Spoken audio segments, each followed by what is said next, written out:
We put it on our welcome letter after match when we know exactly which students are coming to us. And then we talk about it during orientation. So just making sure that people understand how to access accommodations and that we are a welcoming environment. And we're partnering with the ACGME, which is the accreditation council for GME, to work on some resources that nationally everyone could use.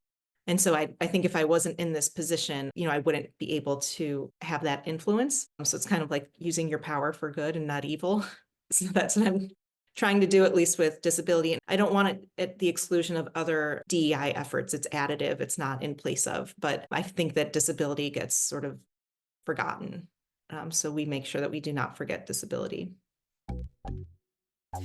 Welcome to Life as a Patient Doctor. I'm your host, Stephanie Moss, navigating life as a patient and a future MD. Walk alongside me as I reflect on the challenges and lessons I've learned undergoing medical school with invisible disabilities. Join me as I interview other doctors, students, and healthcare workers on their own journeys. Listen to their unique stories on how they have balanced their health while caring for others in the health profession. Welcome, everyone. Today, I am interviewing Dr. Ann Messman, who's a professor of emergency medicine in the Department of Emergency Medicine in Wayne State University School of Medicine. She serves as the Vice Chair of Education for the department and also as the Associate Dean of the Graduate Medical Education for the university.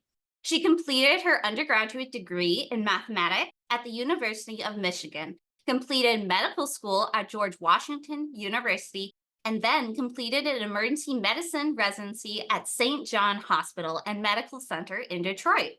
She has worked clinically in Detroit since completing residency and currently practices at Sinai Grace in Detroit receiving hospitals.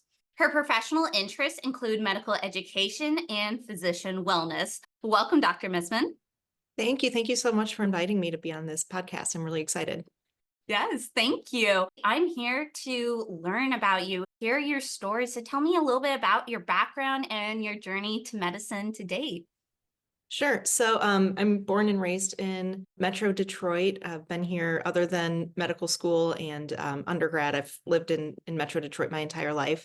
My dad's a PhD. My mom is an MD. She went to Northwestern for residency in OBGYN in the 70s, which was very cool because women were not very common in any sort of surgical field. She even became a chief resident. So she was super awesome. During her residency, she had an episode, I think, of vertigo and was ultimately diagnosed with MS as a resident. So she took a job in Metro Detroit, and that's how my parents ended up out here.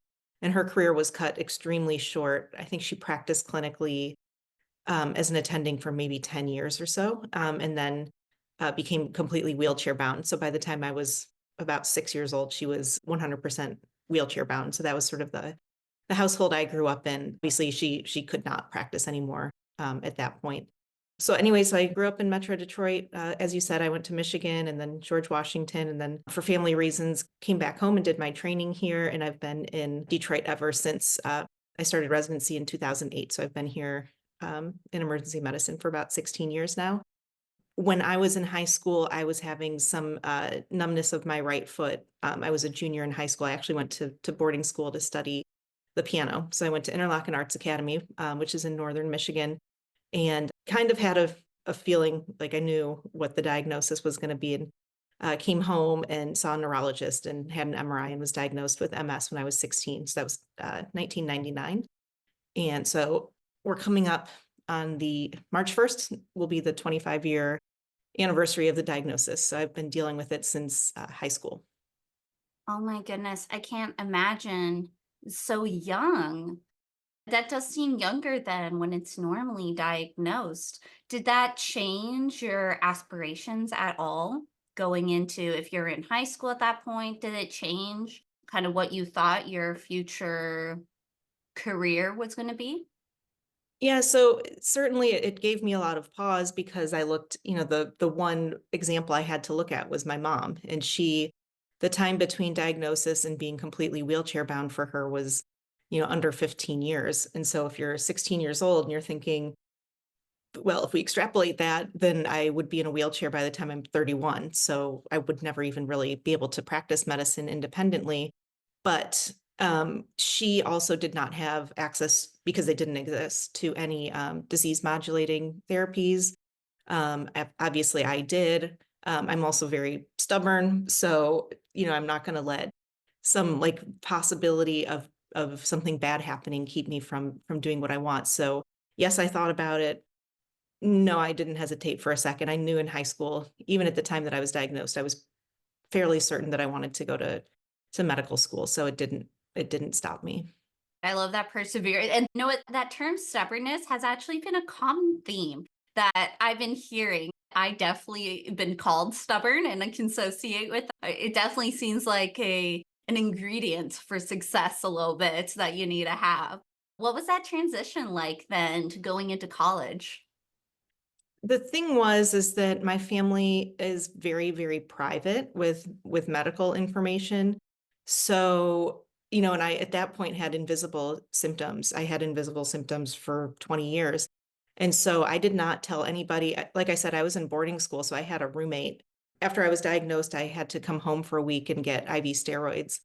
And I just kind of disappeared. My teachers knew that I had to leave. Even they didn't know why exactly, but it was just became this like very tightly guarded secret. So it was just something I kind of dealt with on my own.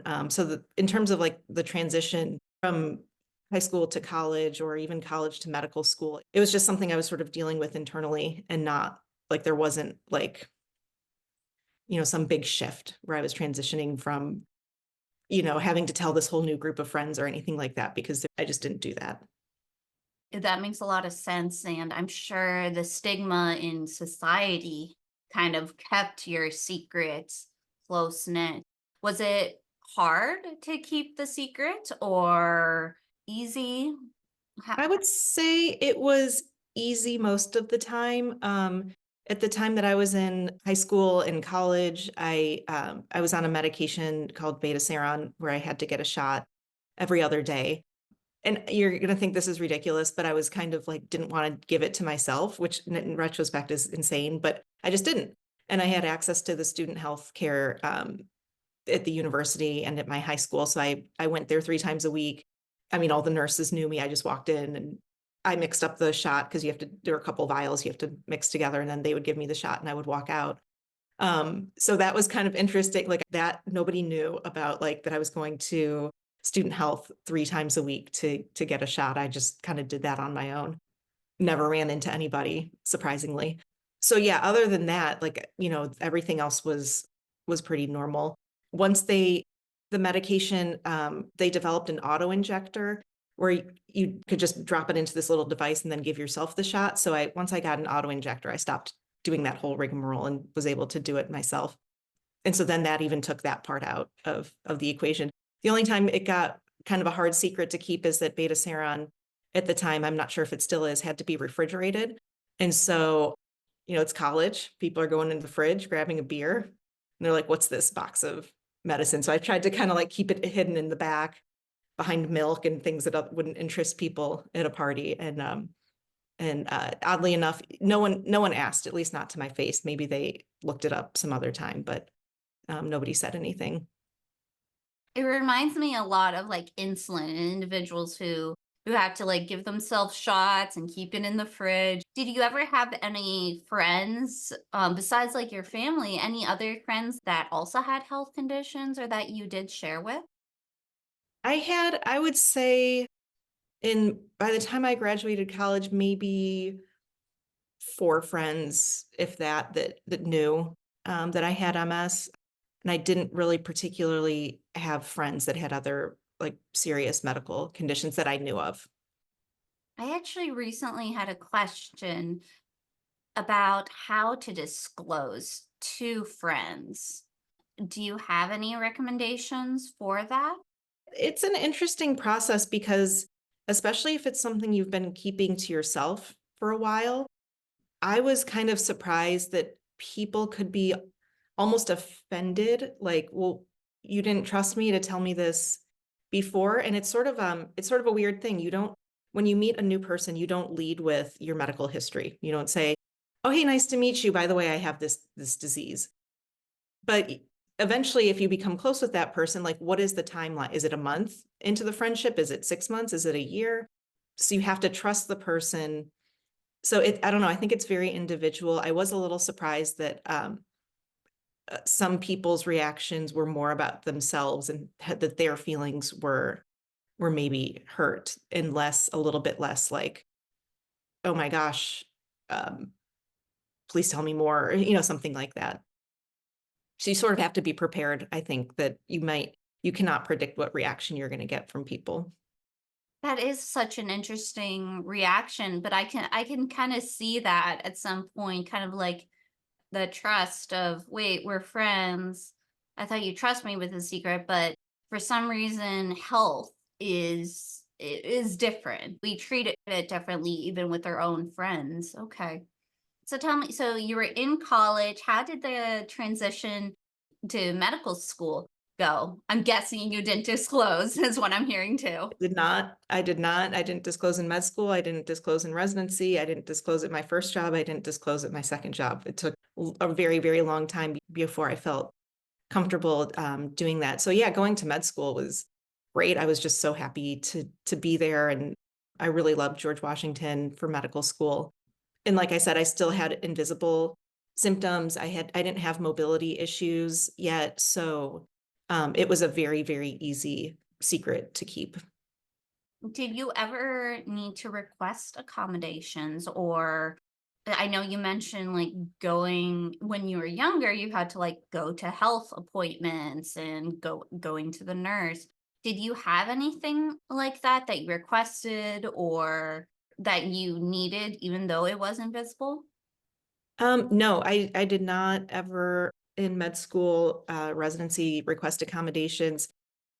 To convey how deeply kept this secret was, the only example I can give is that even during residency, it happened a couple times where I had flares and I needed to get IV steroids for either 3 to 5 days.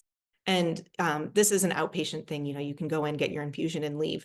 And I would schedule my steroid infusion, emergency medicine is shift work. And so I would have my appointment either right before or right after a shift, and they would keep the IV in, and I would, even if it was summertime, I would just wear long sleeves at my shift and like never like and and I feel bad. This is not because I didn't think my program could handle it or because my program director was not going to be supportive. She's fantastic. I just didn't It just didn't seem relevant, and if I could do it without asking for anything from anybody or having to talk to anybody about it, then I was just going to do it that way. I see now that's not necessarily the healthiest way to deal with it, but at the time, that was what worked for me. I'm glad you brought up the flares because I feel like that is even with my own that I have an invisible disability. It's flares that are the challenges of unpredictable or like how do you go about if it is a secret or if you do need to go to medical appointments. So yeah, those are definitely the hard ones. Is there Do you regret not disclosing earlier for your own experience? I regret my reasons for Mm, not disclosing. I regret that, quite honestly, like now that I've grown up a little bit, I have a much better understanding of mental health and the importance of people seeing a therapist. I wish I had at least talk to a professional about why am I so scared to disclose this? Like what am I holding on to that I think is going to be harmful or make me vulnerable? That's what I regret. I don't regret not disclosing. I don't think it would have, it wouldn't have mattered really one way or another because I didn't need significant accommodations, and accommodations I needed, I was able to sort of create for myself. But I do think that if someone is holding on to this secret, that's usually wrapped in shame, maybe guilt. And so I wish I hadn't felt that way for so long. yeah, fear, shame, guilt, those are very powerful emotions and can really take over ourselves. And I'm glad you mentioned mental health. Would you like to discuss how it did impact you holding that secret or you kind of talked about that a little bit, but is there anything else? Yeah, Or I mean, I guess just, at the time I wouldn't have been able to verbalize, like, why do you not want to share this with people? And it took me, I mean, it took me going and talking to a professional and kind of understanding my underlying motivation for not wanting to share this information. And so I think it was 2020, I finally just ripped off the Band-Aid and I sent an email to my entire department, all of the residents, all of the faculty, all of the clinicians, and just said like, hey, here's this bit of information. At that point, I have like definitely a very noticeable limp now. Then it was pretty noticeable, but not as noticeable as it is now. And I was just tired of like making up stories. It'd be like, oh, I hurt my knee playing lacrosse in college. Like it at that point, it was starting to be like, I'm a liar. Like I'm lying to all these people, and just kind of working through it with my husband and with a therapist and just deciding like, what is it that we're so scared of here? And then sort of the outpouring after that email of support was wonderful. That's amazing to hear. What made you kind of do that form of disclosure specifically? I didn't want to have to do it over and over and over in person. I didn't want to have to decide, well, which group of people do I tell first? Like I just didn't want to do it a million times. And so as impersonal as it might have seemed, and I explained that in my email, like I understand this maybe not the most personal way to tell people this information, but I hope people understood that like I just didn't want to say it. We have 80 residents and 100 faculty members and clinicians that's a lot of times to have to tell that story over and over versus just kind of getting it done all at once. And we're ER people, like ER, we want to like right now, let's just get the problem dealt with and move on. Yes, no, I resonate with that. I think that's once I realize how it does get when it's repetitive and it does bring up a little bit of trauma every single time you have Mhm. to explain it over and over. And I did a similar thing when I first disclosed to my entire class. I did a group chat to all 140 people of my classmates. I was like, here it is. It was the same kind of thought. I was like, I was tired of the shame. I didn't want to feed around the bush and just get it out there. And I did it. Now move on. I'm so glad to hear how positive they received it. Do you want to talk more about, were you expecting such a positive feedback?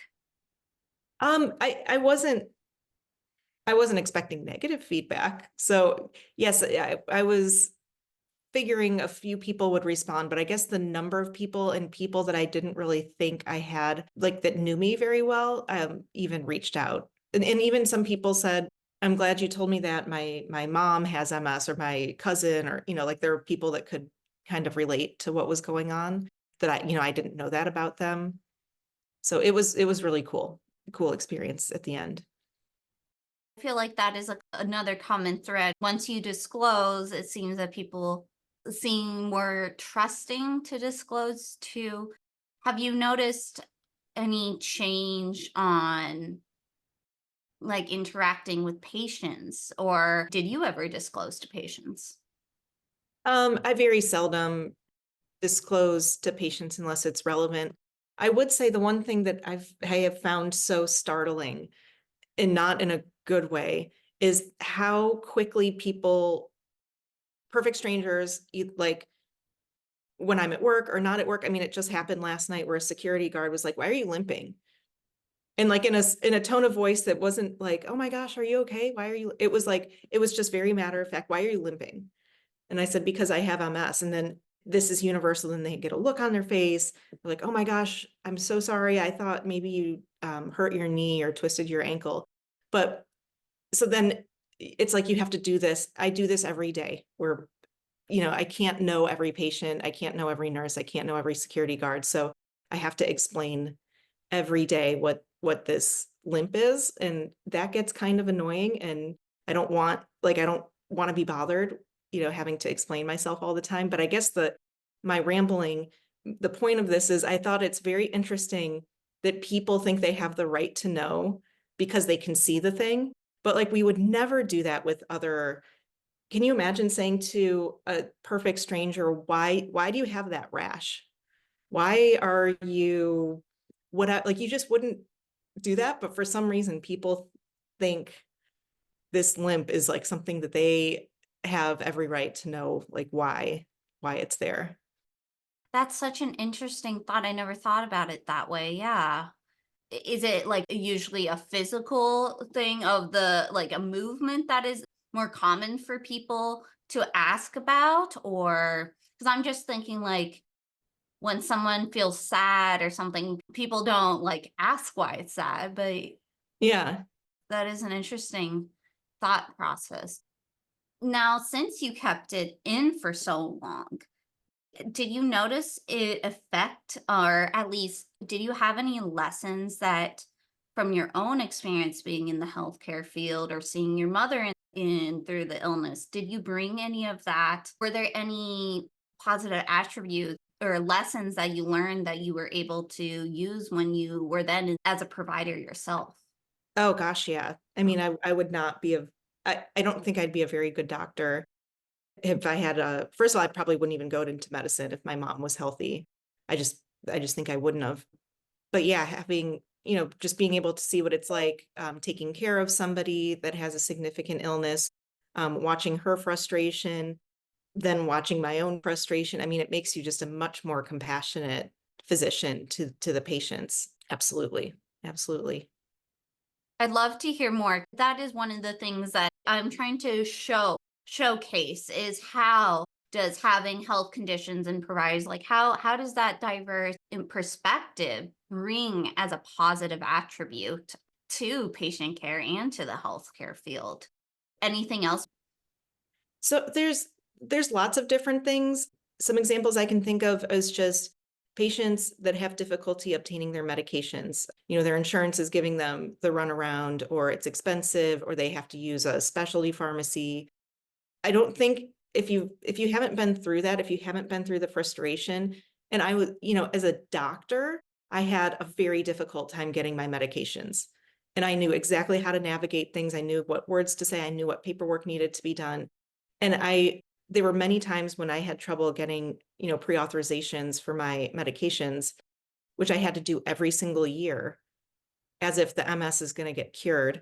Just how some patients would be like, you know what, forget it. Forget it. The system does not care about me. They're putting up too many obstacles. So I'm not, I'm done. And so I think it'd be easy to write off those patients and say, like, well, you're not taking care of yourself, or you don't understand the severity of your condition. And, it's generally not that. It's usually some other reason. And then even just there have been moments where I've taken care of patients with MS, and so that's an obvious connection. But I had a pediatric patient, a few weeks ago, and he fell, and he has CP, and he has a brace on his leg, and I wear a somewhat similar brace on my leg when I work. And so, I could tell he was just kind of like uncomfortable, and I was like, "Oh, I like your brace. Look at mine." And I was able to like, pull up my scrub leg and show him my brace, and like just to see him be a little bit more comfortable was really cool. Those moments are rare that you have something so relatable to a patient, but there's so many examples of how having taken care of my mom or helped take care of her, and then also having my own illness has made me a much better doctor. How did that impact like seeing your mother and taking care of her and then your own illness? I know you said you provided a really good point that medicine is so different nowadays. You can have there's so many treatments, but can you provide some perspective of being a child with a parent with a health condition? It was she was really sick. Like, wheelchair bound is, pretty devastating for a mom, that has small children, devastating for the children also. So there was a lot of just kind of sadness of like watching, this is in the 80s and early 90s, where like my friends would have their brown bag lunch, and they'd pull out like a note that their mom had written, like, have a good day at school. And I was like, oh man, like I'm getting hot lunch because my mom can't make me lunch, just really childish things like that. But, they were sad for a kid, and to not have my mom be able to like supervise a field trip, for example, just things like that that I felt, sad about. And then I think something that helps me relate to the patient's caregivers is how much work it is to have somebody that's wheelchair bound or, in a similar situation, because it's an insane amount of work, 24 hours a day. Getting, in-home healthcare is extremely expensive. It's not accessible to most people. So just being able to, I can now relate when the caregivers bring their loved one in and I'm like, are you getting rest? Like, do you have any days off? And just being able to talk to them and tell them like you're doing a really, really good job has been nice to watch. And I wouldn't have that perspective if I hadn't seen how much work it is firsthand. I'm so glad you mentioned that about being a caregiver because it is a lot and it's something that's not there's not a lot of light that's shed upon it, but it is a very common throughout society of taking care of parents as they grow older and like the shift of roles in that sense. All that has to be done to take care of a family member. I know you are also a dean. How is then that new role now in the academics? How is that, or has it changed how you relate with other students? Yeah, I would love to hear just that other perspective of being in medicine. Sure. So at Wayne State, I'm the Associate Dean of Graduate Medical Mm, Education. And so I oversee all of Wayne State's residency programs. So outside of emergency medicine, that job has its own tasks that any dean of graduate medical education has to deal with. But because I have this interest in disability and inclusion, it has given me a platform where I can say, all right, what we're going to do is when we send out invitations to interview potential residents, it's fourth year of med school and we're sending out invitations. I want every program director's invitation to have a paragraph about we welcome people with disabilities and here's how you would access resources and information at Wayne State and how you would request accommodations.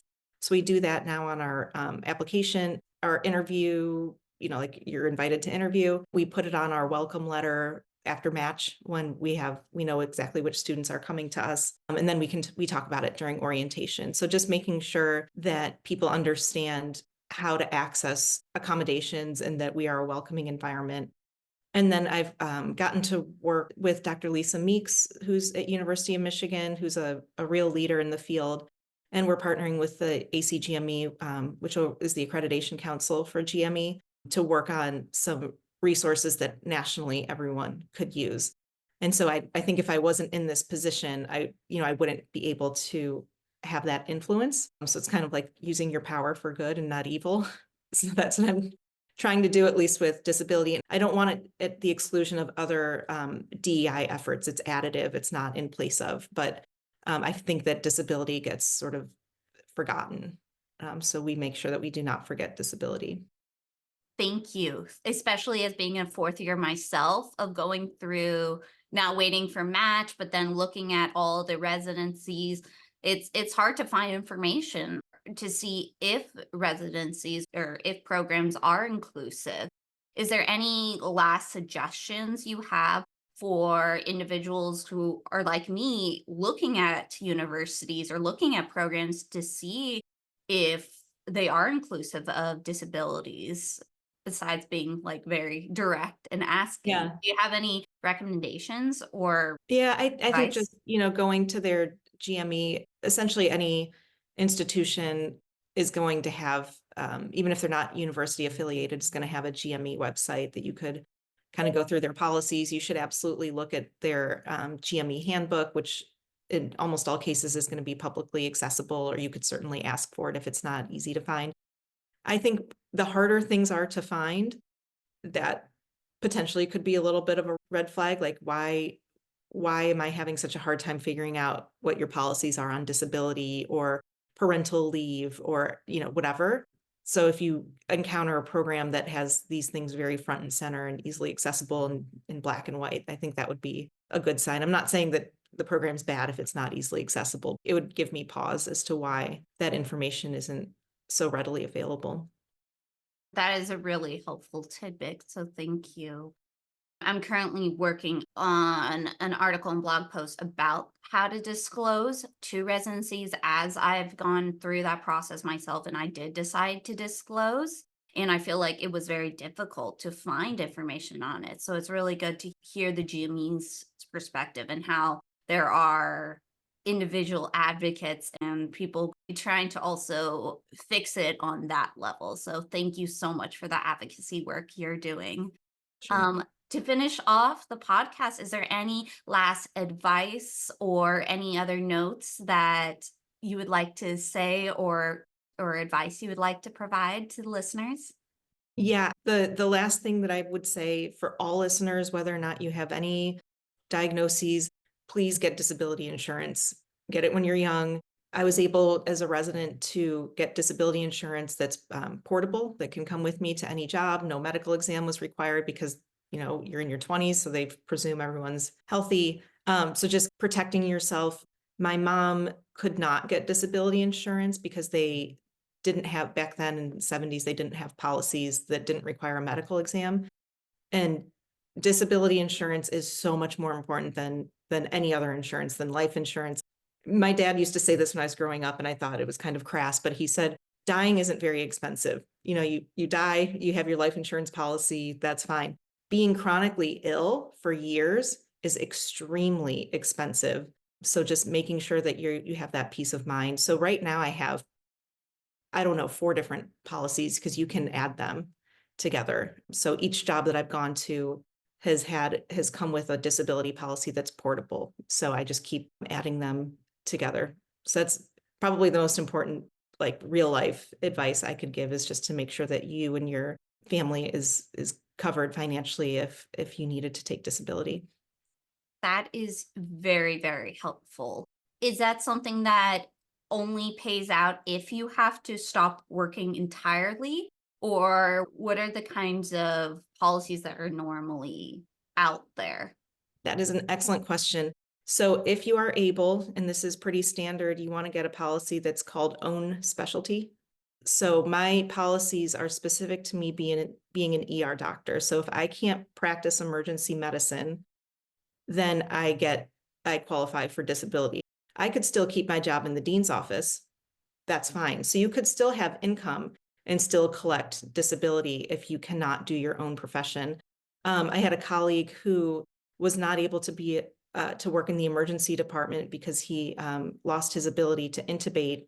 He had some hand problems, but he could still work as an observation medicine doctor. So he was able to collect disability, but still be a physician. But because it was not his own specialty, he was able to collect disability. So that's, own specialty is kind of the buzzword you want to look for, so that it still gives you the opportunity, because you're still, as a physician, you're still going to have lots and lots of marketable skills, even if you can't do your clinical practice. So you want to make sure you're covered. Do you know if there's even for like part-time? Because I know that some even medical schools provide it for if you need to take leaves of absences for Mhm. short periods of time. Does that similarly exist or only like for long term? Yeah, there's 2 types of policies. There's short-term disability and long-term disability. When I was having my kids, I had one kid during residency and one my first year as an attending. I had to take short-term disability, as if giving birth was a disability, but short-term disability kicks in within a few weeks of you being out of work. Long-term disability usually takes 3 to 6 months to kick in, so it's not helpful for something where you're going to be out for a little while. Let's say you break your leg or something, and then you're back, 3 or 6 months later. Short-term disability, it's good. I have a policy with my work that just comes with the work, but it's not by definition really what I'm more interested in. Like, you should, hopefully financially you plan so that if you needed to take some months off without income, you wouldn't be, not paying your mortgage, for example. Should have a little bit of extra money in the bank account if possible. Definitely. I know that was my personal challenge is when I took my leave of absence, I took it for a health condition. And because I had never heard of of any type of short-term disability, and my specific medical school didn't offer it. It was very, very financially difficult. But I have, as I've started researching, I've heard of some medical schools that do provide it short-term disability for that reason. So I started thinking of like for residency, is that something that you've seen is a benefit? I don't know if it's a required benefit or something you have to get outside. That's a really good question. I believe, I'm not positive, don't quote me on it. I think Wayne State has short-term disability for the employees, because the residents are considered Wayne State employees, so they have the same benefits as everyone else. I'm a Wayne State employee as well, and I know that I do have some short-term disability through the university. That would be another good thing to look into, when, especially when our rank lists due pretty soon, a couple weeks, maybe something to Yeah. consider. No, that is helpful. I'll definitely add that in as an important additional benefit to look for is disability. So thank you so much for taking some time to explain that. That was something that I haven't found anyone to talk about that specific. So that is extremely helpful. So thank you so much. I'm just going to do a quick recap of all the amazing things you said. You talked about kind of your growth growing up with a PhD dad, an OB-GYN mother who was able to work for only about a decade before having to step away from her job, being wheelchair bound. But even then, it didn't stop you. It actually encouraged you from going into medicine. Throughout your entire journey, you kept, as you were only 16 when you were first diagnosed in high school, it was taught in the family, taught in society to keep it to yourself. And you were able to guard that secret close to you for your majority of your educational medical career. But we're able to actually once more recently, what, 20, you said 2020? Mhm. Only a couple of years ago, we're able to take time to address your health and find the courage to disclose to the community. And you were met with support, and you've now turned into an advocate to improve DEI and inclusivity for individuals going into residency who have disabilities, and kind of include that as part of the efforts of diversity. And we talked about how important it is to look into disability insurance, because you never know if if you don't need accommodations now, you don't know if in the future you might get to a point where you can't do your current job. And so it's important to see beforehand what your individual job does offer. And you recommended doing the own specialty if you're in medicine. So you can still keep being a doctor. We have so many skills being physicians from our education and from learning. You also talked about the amount of empathy and compassion for patient experience through your own individual experience, going through dealing with meds, specialty pharmacies, and now providing more grace to other patients who also struggle with trying to afford and get a hold of their medications. I want to thank you, Dr. Messman, so much for coming in and sharing your experience. If anyone would like to get in contact with you, is there a way that they can or learn Yeah, more about you? I'm pretty easy to find online. My email's also easily available. It's amessman@med.wayne.edu, and you're free to post that. But yeah, I wanted to thank you so much. I was looking at your website this morning, and the work that you're doing is incredible. And I would be remiss if I didn't give a shout out to my husband. He was the impetus behind me in 2020. He was like, you need to disclose. You're going to help people. It's not just about me. It's about kind of being vulnerable, and now being able to do things like your podcast. So I appreciate him, and I appreciate you and all the work that you're doing.